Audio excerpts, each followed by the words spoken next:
Welcome to the course on FPGA based signal processing systems. We'll be continuing with the counters and the shift registers in this lecture. So the modulo counter which we had designed in the previous lecture. So the using the T flip flop, the first flip flop has the T0, the first bit, and then T1 is the second bit. So this is a 2-bit counter which goes through the states like 0 0 and then 0 1, 1 0 and 1 1. Okay, so this design which just connects the AQ0 to T1, and the T1 is getting the input from here, the first flip flop, and T0 is kept 1 for toggling. So the clock, you can see that it is common, and you have this is having the reset as well. The second bit, so the output could be obtained from these two points. So this design we had got into the Vivado for the simulator for simulation of this behavior, and the program for this mod 4 counter is having the compiler directive and give the complete path of the flip flop, D flip flop, which we had designed in the in some previous lectures. So the D flip flop asynchronous reset we have used here. It can be asynchronous reset flip flop as well, and convert that D flip flop into T flip flop. So the T flip flop also is included in this code, which both of the modules are instantiated. The D flip flop uses D flip flop, so we need not instantiate D flip flop, but it uses it. So we use the module mod 4 input clock and reset. This clock is common and reset is common to both the flip flops of this model, and output AQ0, that is the first bit, and AQ1 the second bit of this flip flops Q0 and Q1, and the complements AQN and AQN 0 and 1 are taken as 2 bits over here. And the wire we declared DT0 and DT1 because that is from the D flip flop. We have made it to T flip flop, if you recall, and so that wires are instantiated here. So the DT0, that is here, the one is 1 bit, and then the DT1 here is this AQ of 0. So the T1 and T2 are made this wires.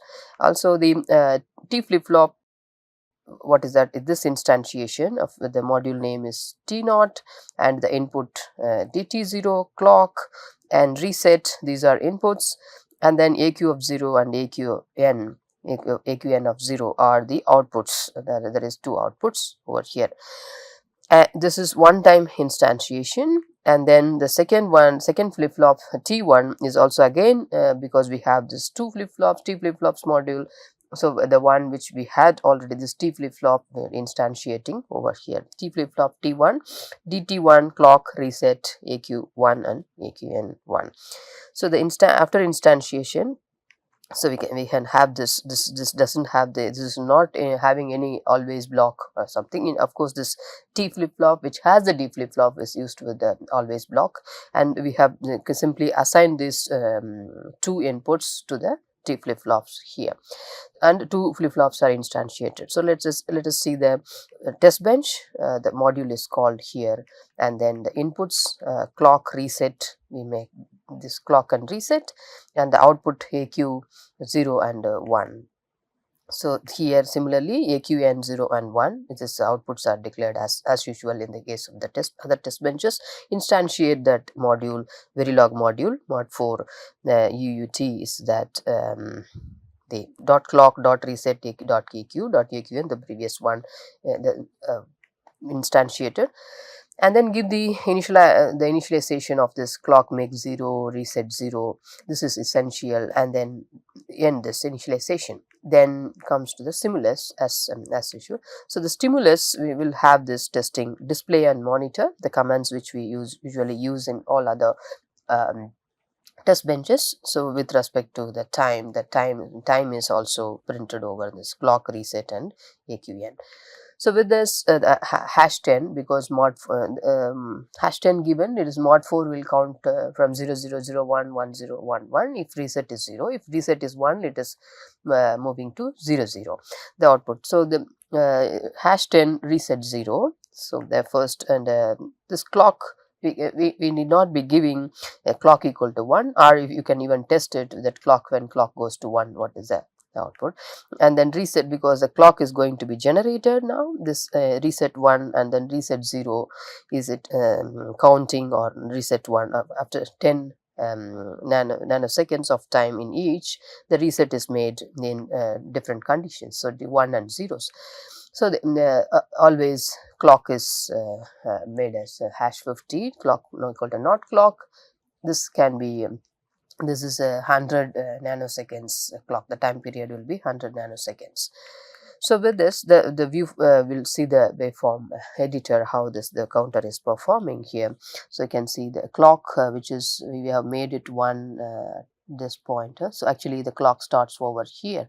The clock positive edge or the passage is over here, the clock, and every clock edge, and the reset is made here initially 1. So this is the output, AQ0 is 0, and then it is made 0. But if we made 0, it need a clock edge to sample it, the input. So it is maintaining 0, after that immediately made 1, and so this is maintained 0 till the next clock pulse comes. So the reset is 0 still, but that AQ0, that doesn't start counting.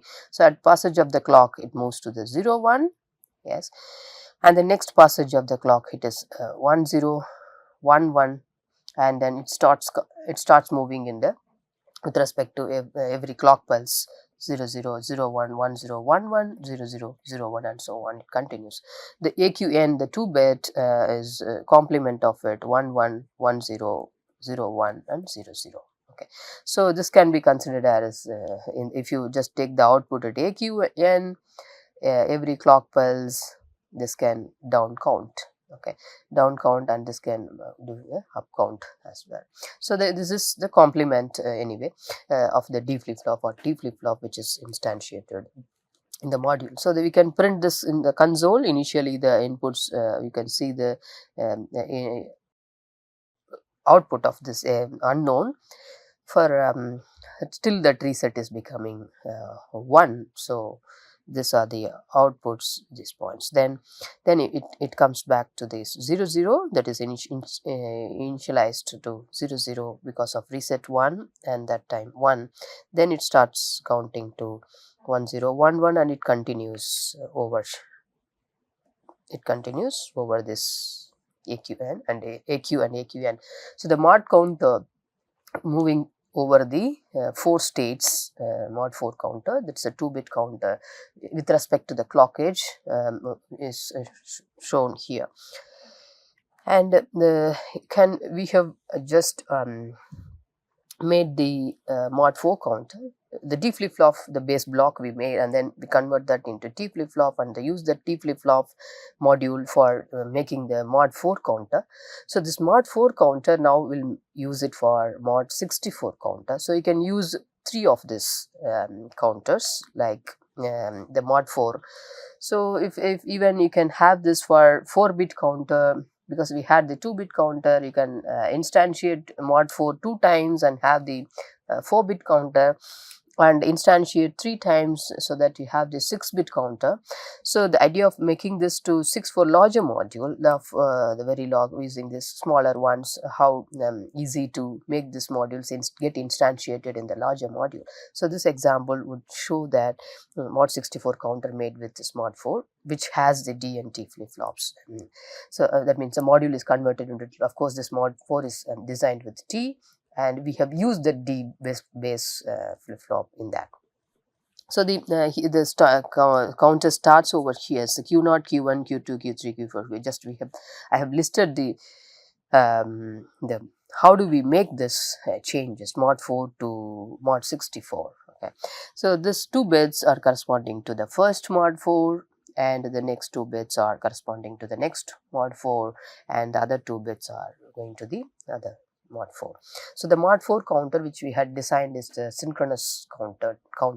Okay, so the clock is common, whereas we are going to extend that now with various clocks. The clock is not going to be common, you can see in the picture. So the idea of making the first mod 4 counter which we have is the toggle T0 bit is the T0 input is getting 1, and the T0 output Q0 is connected to T1. So that is inside the model which I had seen in the previous example. Now which gives out AQ of 0, AQN, that's complement, and AQ1 and AQN, that is a complement. So we had these 2 bits output, AQ0, AQ1, AQN0 and AQN1. So from this mod 4, if you look at the 64 counter, how it would count here. So the first bit in this, it's complementing every time. So every clock pulse, this needs to be complemented. Okay, so that's why this is very apt to put this one here, that toggle, it keeps toggling the first bit. So irrespective all the cases of 64 here, even if you see that this is going to be complemented, all the bits, every stage of this, it is going to be getting complemented up to 63, 0 to 63. So coming to the second one, the second bit, which is complementing, if you closely observe, though this 1 to 0 occur whenever there is the previous bit, Q0 bit is changing from 1 to 0, this is complementing, and 1 to 0, and then it is 0 to 1, that bit is retained, that is same 1, and then 1 to 0, this 1 is complemented here, and then it is retained when it is from 0 to 1. So if you closely observe the clock, suppose we have every clock, this is considered to be a Q0 as a clock. When it goes from 1 to 0, this is getting complemented, this Q1 is getting complemented. Similarly, when you see, you can observe that same, it is getting complemented and it stayed, and it is complementing over here and it is staying, and then it is getting complemented here because this is shifting from 1 to 0, and it stays over in that state, 1 to 0 changing, 1 to 0 and stays, and then 1 to 0 here changing, and it could be observed throughout. Okay, so similarly in the Q2 bit, if you see, that means this can be a clock to the first bit, or we will see the observation. I mean, we will be drawing the waveform and then see that how it is getting. So here is one first bit goes from 1 to 0, and this is getting complemented. This behavior can be observed throughout the bits here. So 1 to 0, so 0 to 1, no change, that is, it is keep moving. Where it is getting third bit is complemented is here, that 1 to 0, the second bit, this is complemented and stays over there. Okay, and then there is a change of 1 to 0 here, so it is complementing, and then stays over there, and 1 to 0 stays over there, and then 1 to 0 it is staying over there. So similarly, this is Q2, and here is a change 1 to this is 1 to 0, and that's 1 0 complement, 0 to 1, 1 to 0, and then complement, stay. The same thing happens in the case of other also. So Q3, similarly, if you observe, there is a 1 to 0 change over here, so it is complementing and stays over up to this point. 1 to 0, there is a complement, the change, and it is staying over in these points, and there is a 1 to 0 previous bit change which makes it complement and then stays over there. It continues over there in the next cases as well. So this is the full combination I just to show you. And then if you observe the fourth bit, it is keep on 0, the same logic, 1 to 0, this is changing from 1 to 0, and this is staying in 1, this is staying in 1, fourth bit, this Q4, that is a fifth bit, and then here is a complement. Okay, so it stays over 0, and then when it is changing, it is complementing. stays over 1, and then it is stay here. So the here as well. Okay. So now coming to the 6th bit, where is it changing? So here is a change, 1 to 0. This is complementing and stays over here. All the points, all of them are getting the same 1. Here there's one states change.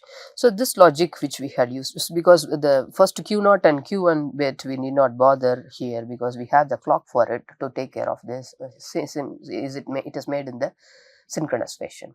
So the AQ, if you take the Q2, that is here, this is the Q1 bit, the clock, the first set, and the Q1 bit which is complementing over when it is changing from 1 to 0 here at this point. Okay, so then it is complementing from 0 to 1. So if you take this Q1, that is and uses as a clock, that is going to be a negative 1 to 0. That is Q dash, actually this is Q1 1 to 0, in the sense this will be used as this. Either you take this AQ and just connect it with a negative clock, or the complement of this Qn n, that is AQn1, is it connected as a clock to this. So use this as a clock. Okay, its complement as a positive clock, or use this same as a negative edge triggered flip flop thing. So both are same. So we have taken this AQn, its complement, and connecting this as a clock to the next bit, that is the Q2. Okay, Q2 and Q4, this will be taken care by the second mod 4 counter. So this first mod 4, and then next mod 4, and the third one similarly, whenever this is complementing, this changes its state. So the next AQN 3 is given as a passage of the clock to the mod 4.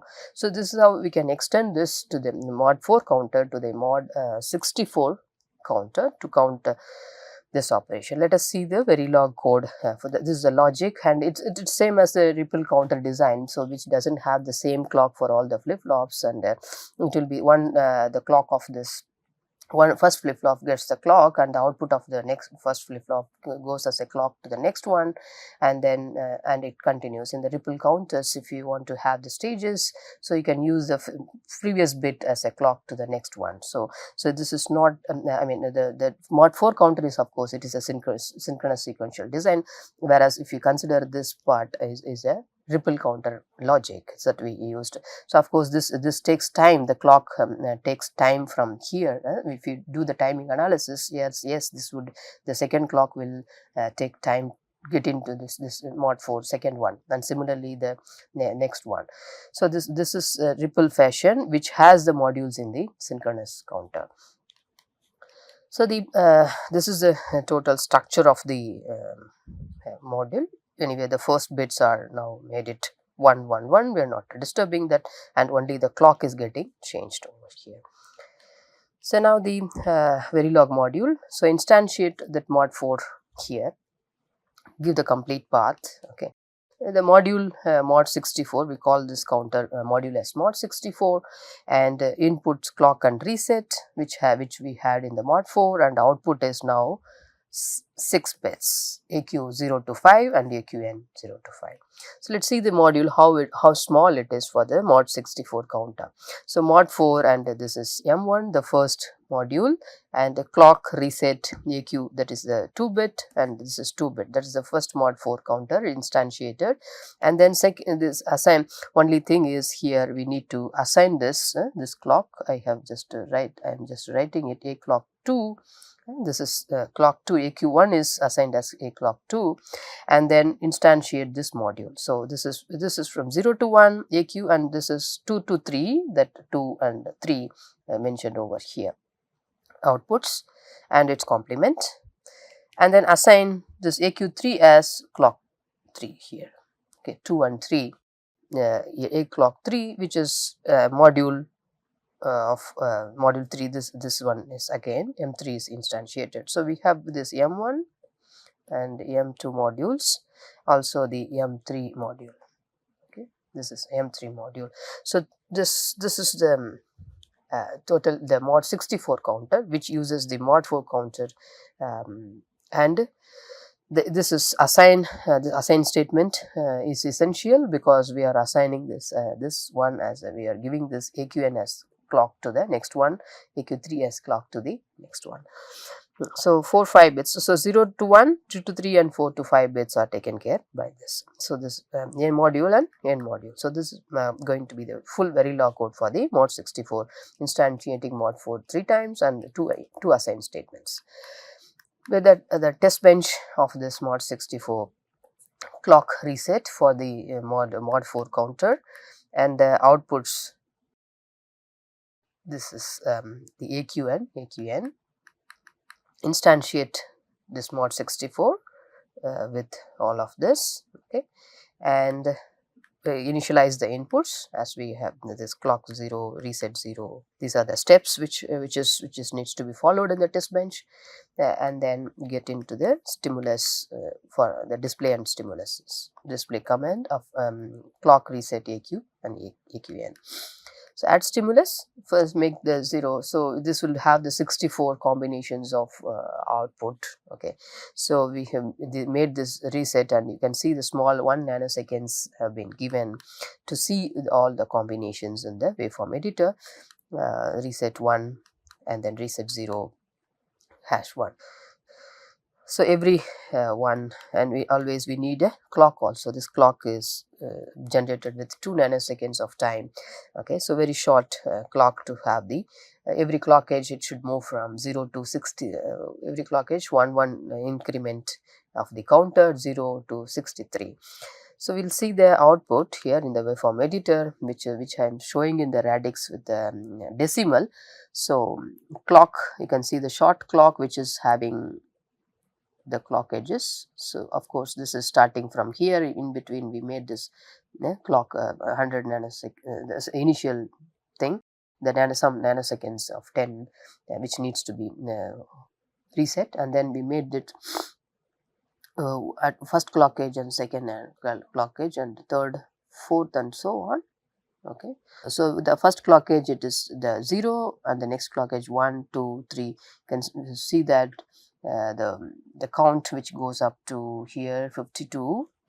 Also the next one, it goes up to 63, and then it starts counting again 0 to, again it starts counting. So the down AQN, you can see 63 to the reset is made 0 all over, so that to see the all combinations of the output, the counter output. So this 63, and then here it goes up to 0, the complement output, and then again 63 and constant. So the outputs have just shown in the log file as well for each the ones. You can see that is this is 0, 12, and then for 26 also we have it for 40, and then 54, and it goes on again to 63. Okay, so again starts counting 0 to this thing. So this gives the time wise that every nanoseconds it is changing the okay, the 2 nanoseconds of the clock time. Okay, 1 and 0, 1 0 1 0, like that. So the output of, so we have used the smaller module to build the larger module of the counter. Even the stimulus is little varied, and here for giving the reset 1, and the outputs are shown. Suppose you stop in between, the counter doesn't finish it here to 63, it has gone up to 7, and then if you reset it again, it should start from 0. Okay, so it start from 0, it has finished up to 15 over 14, 15 and something, 15, and then the reset is made 1, so it starts counting again. Okay, so just to show the different stimulus. And then whenever we put the reset, this reset is maintained throughout 0. You have reset, and you can start counting from 0 again. So this is just a example of the log file which is giving the output. So this is about the mod 64 counter, that is a 6-bit counter which has 64 states. So we'll be dealing this also in the case of state machines, how we can look at these counters as state machines. So the counter with the load, so you can load the counter here. In the previous example, it starts from 0. Okay, so instead of starting from 0, can we have this where whatever the value I give into the counter and start counting from this. Suppose I want to count from 10. So load the value to the counter and start counting 11, 12, then and so on. So the module for that is just a description here. We have made this temporary register, and then the count needs to be incremented. You can have the load enable and load also, which is giving the data from which this counter needs to start. So the load enable is made 1, then load you can load the data into the temporary register, and then start every clock edge it starts counting. So for that, the module counter with load and input load enable clock is required, of course, for counting, and then the reset, asynchronous reset, or for any time you can stop the counter. Input is 0 to 4-bit load, that is the data which we want to load, and this count.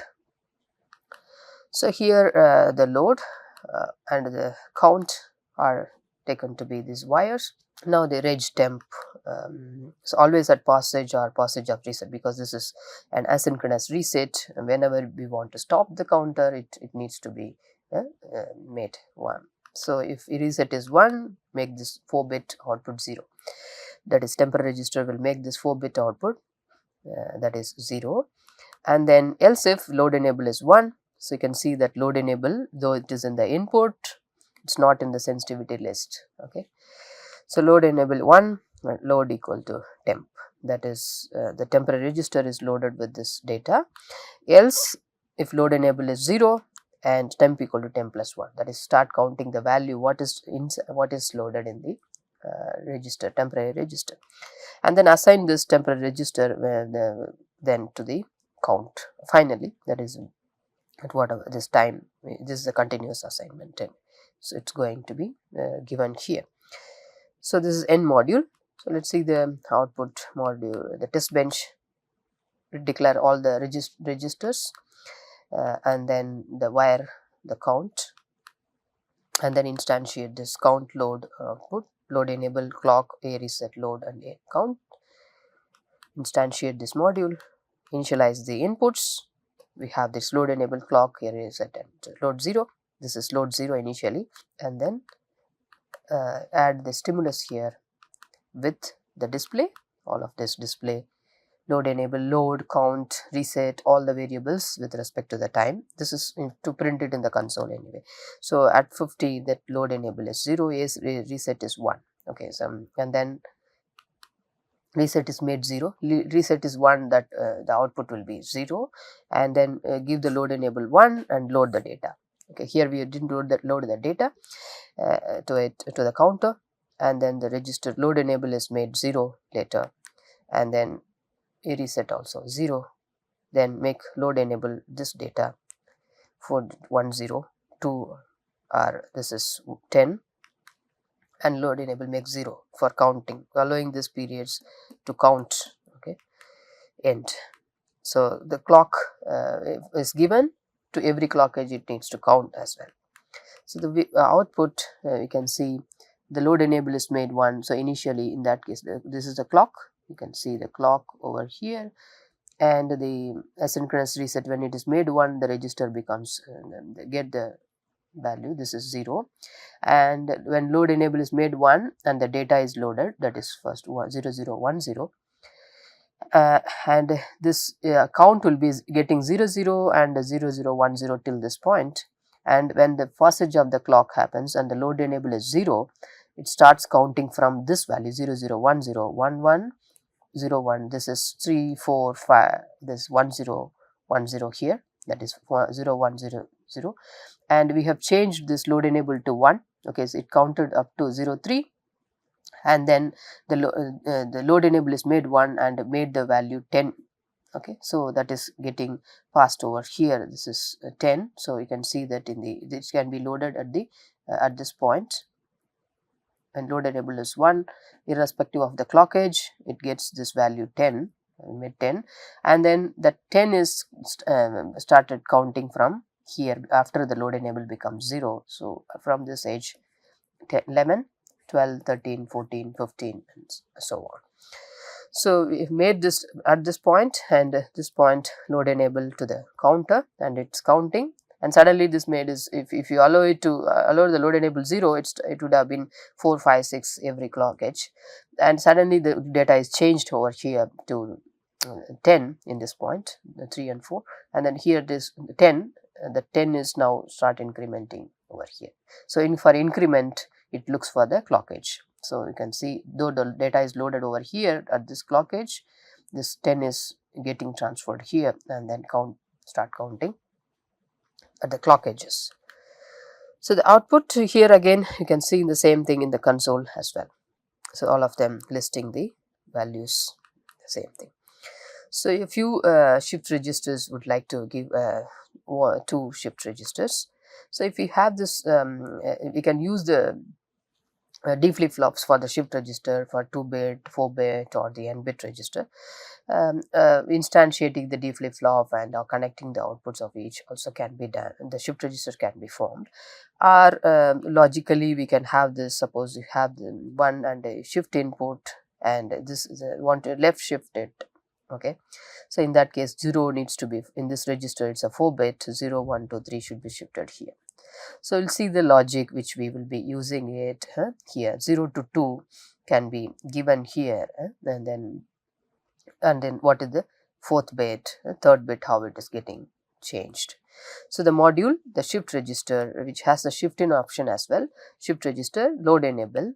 Load enable gives the input load, what is the input data we want to shift. Okay, and the shift enable gives the when load enable is 0, it enables the shift enable to shift it. Okay, so during the load enable 1, you load the data, and then when shift enable is 1, it keeps shifting the data, and we give the shift enable shift in, that is going to be the input which is 0 or 1.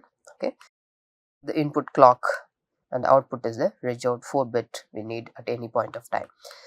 So close the bracket with the semicolon. So use the temporary register which is in the always block, that always load enable or passage of the clock. Load enable, load the data, passage of the clock to shift it. Shifting here. The else says here, if load enable is 1, okay, then make this load to the temporary register. So that is the load data what we want here, load enable. Else if enable the shift enable, that is 1, go to the again the shift, when the shift enable is 1, take the 0 to 2 of the 0, 1, 2 from the data, and then append it with 0, 1, 2, and what is the shift in input, either it is 0 or 1. That's a logic here. Use this to, and then assign the temporary variable, the register value to the reg out after the completion of the shift operation in module. So this is the, if this is 1 or 0, shift input can be. So let's see the test bench and its output. So giving the whole register values, output, and then instantiate the module which needs all of them in load enable, load, shift enable, shift input and clock, also the reg out. Give this initial begin, initialize all the inputs, and then comes to the stimulus. So we have this stimulus 0, 0, 0 initially, and then shift enable, the load enable and load this 0, 0, 0 data. Okay, and shift enable and make shift in is 1 and load enable is 0. After that shift enable in is 0, and then make 0, 1, 0 end. Okay, 1, 0, 0. So we have the clock we needed that. So the input, let us see the output in the shift register, how it goes on. So load enable is 1, and we have this load 0, 0, 0. Okay, and shift enable is 1 here. So we start shifting, we say that, and shift in input is made 1. So 0, 0. So it is appending this the 1 here, and then so you can see 1, and this is shifted, this 1 is shifted to 2nd place, and then that 1 is shifted to 3rd place over here. Okay, and then 4th place, and then the 1 is going out, so it becomes 0 0. So it is shifting left. Okay, so this shift in is 0. Okay, shifting left. And then if the outputs which we can see, which is getting shifted, 4-bit shift register which is shifting left. If you made this shift in equal to, for a sum made 1 and then make it 0. So if you change this data to shift into 1, this is the different stimulus. Same thing, load enable made 1 and then it is this load was 0. Now made this initially here it is 1. So the data given is 0 1 0 1. Okay, and you can see the first these 3 bits over here, and the shift in is 0, and then the 0 1 0 here, and the shift in, and the 1 0 0 is from here, and 0, and then 0 0 0. Okay, so you can have this same how this is getting shifted in the 1 0 1, it is getting out, and then we see the 1-bit shift over here. So this is one part where you have the shift enable and shift in as well. So in this just with the blocking and non-blocking statements as well, so we can make the 4-bit shift register. So the module shift B, that is with the blocking statement, whether with the blocking statement the 4-bit shift register can be made or not. Just to have this D input, clock, Q1, Q2, Q3, there are outputs of the flip-flops. Okay, and D is the input. Okay, all these are output reg. Always set pass up to the clock. Look at this, it's very simple code here. We are assigning D to Q as assuming that it would form D clock. Okay, and this is the input and the output Q. Okay, this is taking Q1. Okay, and the next flip-flop over here is the clock. Okay, so we have 4 such clocks. Okay, all of them, this is CLK, this is Q, and we are assigning D to Q, and Q2 and Q3 and Q4. Okay, so these are the D outputs, sorry, D inputs here. And the input D, the first statement, notice the blocking statement, D is assigned to Q1, and that Q1 is assigned to Q2, and then Q2 is assigned to Q3, Q3 is assigned to Q4, and end. So will it make a 4-bit register, shift register or not?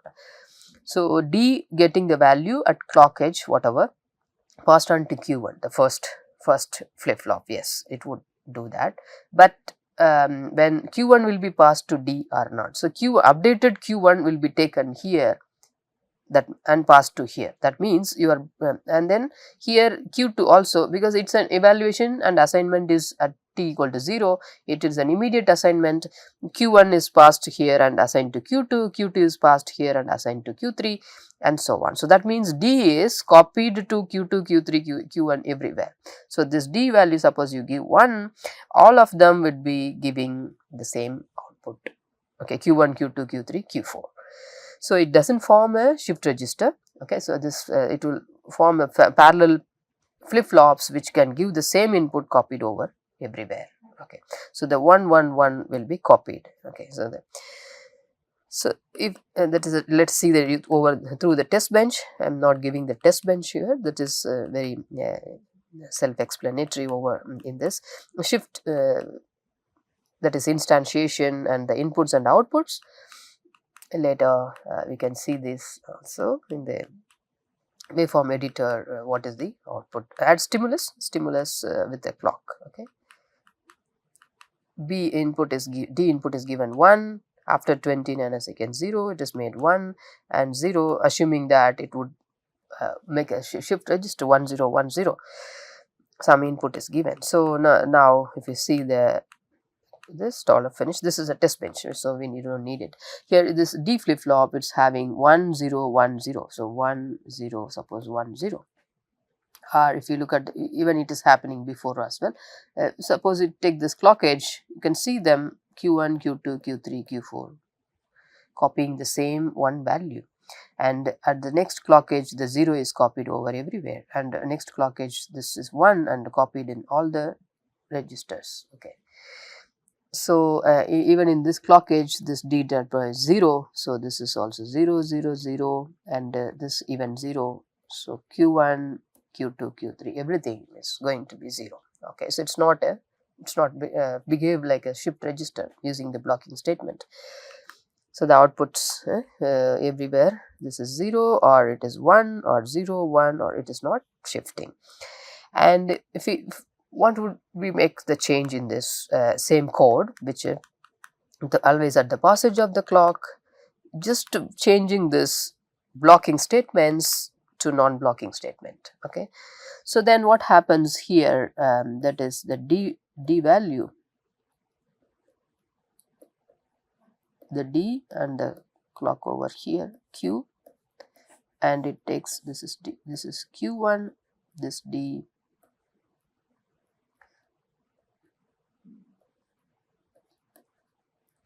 also D here, and the clock over here and the clock.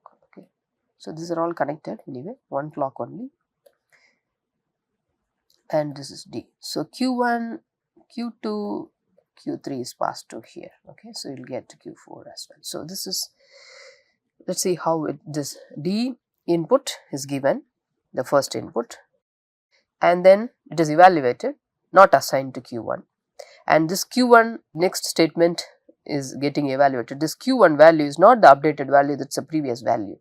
Similarly, Q2 was the previous value and Q3 was previous value, and all of them are getting assigned. So the first register get the D input first, Q2 will get that D and the next clock, and Q3 will get the D and the next clock, and Q4 will get that D and the next clock. Okay, let's see the output here. Test bench with this is non-blocking, so just given as this, just the clock, same test bench which we have just to show that outputs 1 0 1 0, and would like to change the output in the waveform editor. So the D 0 over here, and then it is 1 0 1 and then made 0. Okay, so 0 over here. So you can get first clock edge, or will get back in first clock edge this Q1 is getting the data 0 0. Okay, but till that point it is 10 nanoseconds will be nothing, and then we have this 1. Okay, at the next clock edge it looks at this 0 and passed over here. Okay, so at this clock edge this value is passed here, and then at the next clock edge this value is getting passed. So if you look at this 1, at this clock edge it is data is 1, so it is given to Q1.